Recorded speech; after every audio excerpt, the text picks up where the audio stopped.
ఓం నమ శివాయ. శివయ్య భక్తులందరికీ నమస్కారం అండి. ఆ శివుని యొక్క కరుణా కటాక్షాలు మనపైన, మన కుటుంబం పైన ఎల్లవేళలా ఉండాలని మనస్ఫూర్తిగా శివుని వేడుకుంటూ ఈరోజు శివ యొక్క సందేశం తెలుసుకుందామండి.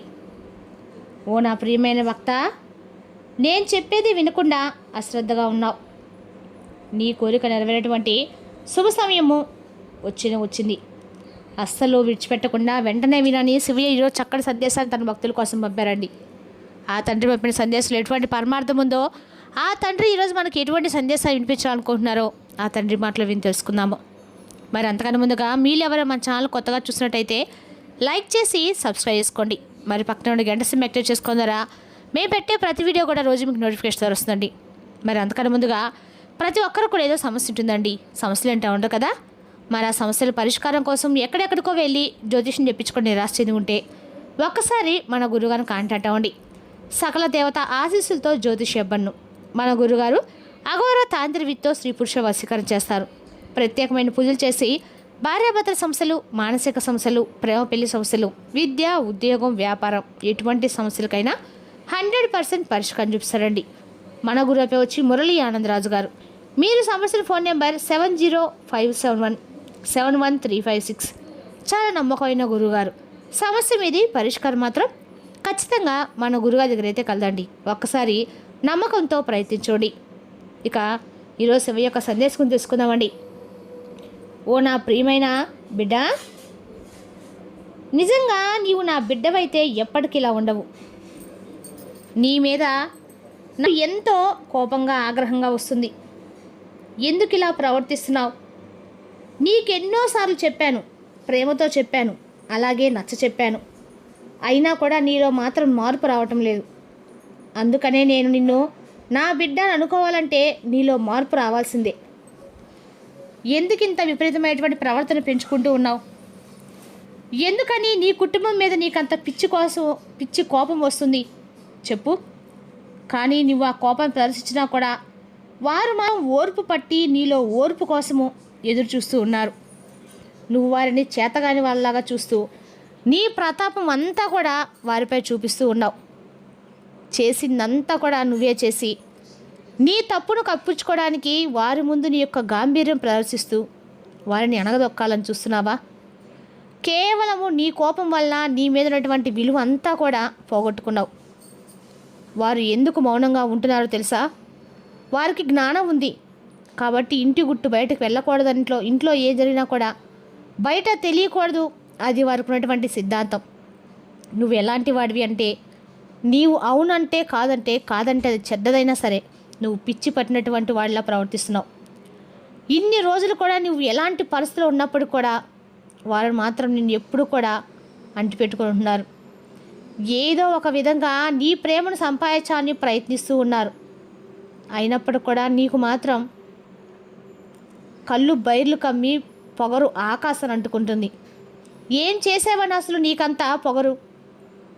ఎందుకని నీవు వారిని ఆ విధంగా ఇబ్బంది పెడుతూ ఉన్నావు చెప్పు. నీ శివ్య నీతో ఇంత కఠినంగా మాట్లాడుతున్నాడని నా మీద కూడా కోపం పెంచుకుంటావేమో. ఒక్క మాట చెప్తాను, గుర్తుపెట్టుకో.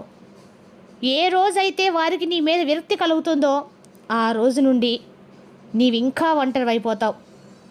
ఇప్పటికే నీవు నీ కుటుంబంతో ఉన్నా నువ్వు ఒంటరిగానే వెలిగిపోయావు. ఎందుకంటే నీ ప్రవర్తన అలాంటిది. నీవు ఎందుకనో వారితో మాత్రము ఎక్కువ కోపాన్ని పెంచుకుంటూ ఉన్నావు.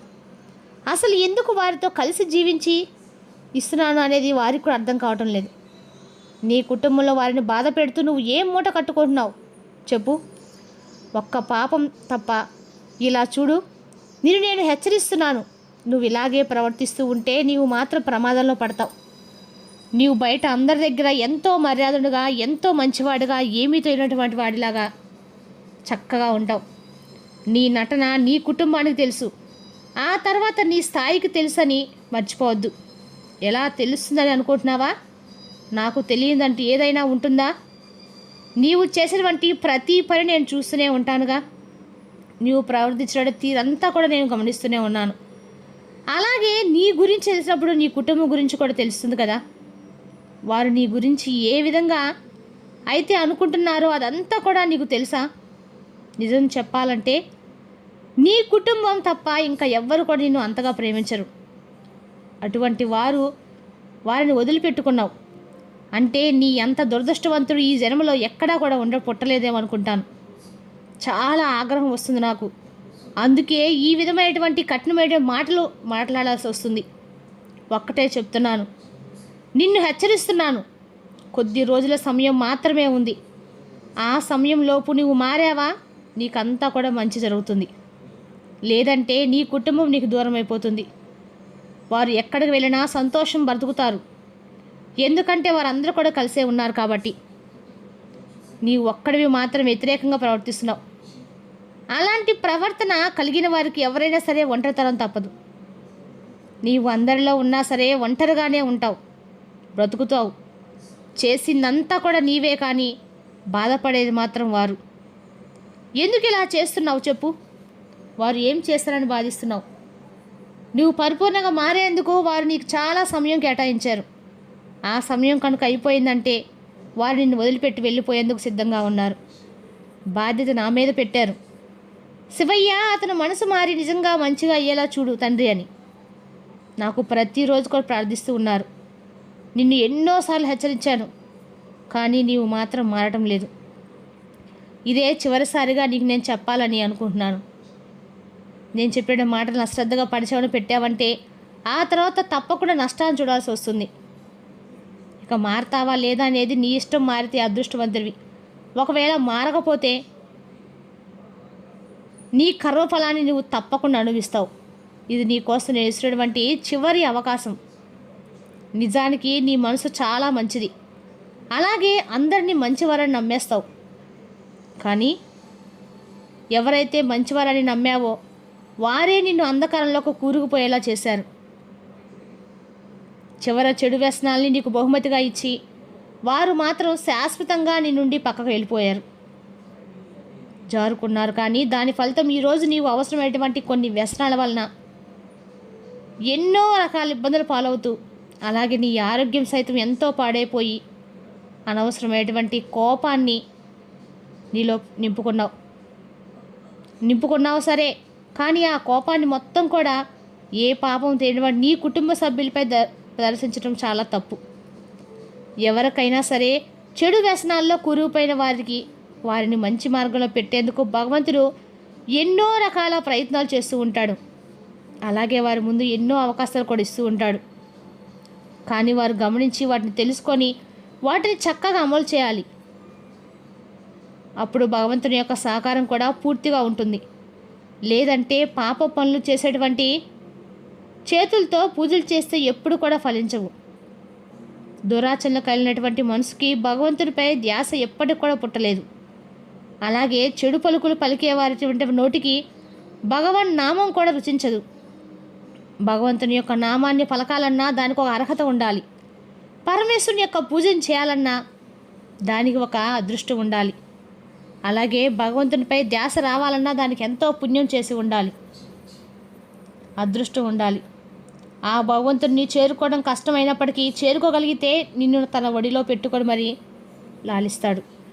ఏదైతే నీవు నష్టపోయావో, దేని గురించి అయితే ఎక్కువగా ఆలోచించి చెడు వ్యసనాలకు బానిసయ్యావో మరలా అక్కడి నుండే మొదలుపెట్టు.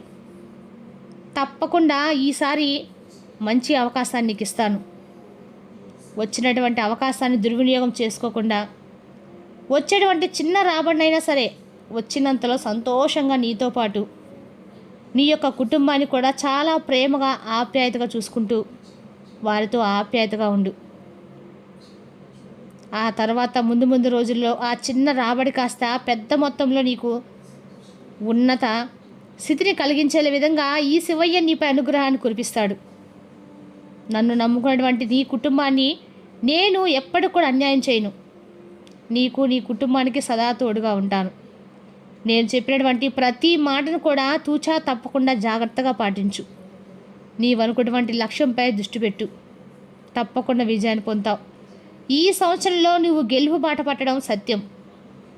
ఇది నీ శివయ్య నీకు ఇస్తున్నటువంటి ప్రమాణం. ఇక నుండి నీ కుటుంబంలో ఎప్పుడు కూడా దుఃఖం అనేటువంటి మాట రానివ్వకుండా, వారితో కోపాన్ని పెంచుకోకుండా సఖ్యతగా ఉంటావని ఈ శివయ్య నీ నుండి కోరుకుంటూ ఆశీర్వదిస్తున్నాడు. సంతోషంగా ఉండు. నీ కుటుంబాన్ని సంతోషంగా చూడు. నీ ఇల్లు ఎప్పుడు నందనవనంలా ఉండేలాగా చేసుకో.